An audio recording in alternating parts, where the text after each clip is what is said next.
Okay guys, magandang hapon sa inyong lahat. Welcome back naman sa ating Trinity Guide and Steel combination. Panibago tayong update sa pang 9 PM sa September 12 mga kaidol, no? So ang resulta na stop pin is 513, sa 5 PM is 352, Mindanao area last to 52.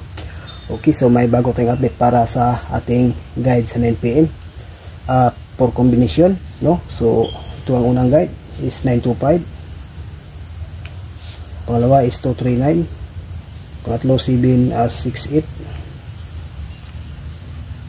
at saka 796. Okay, no? Dito sa ating for combination, may bahagi tayo ditong base mga kaidol, no?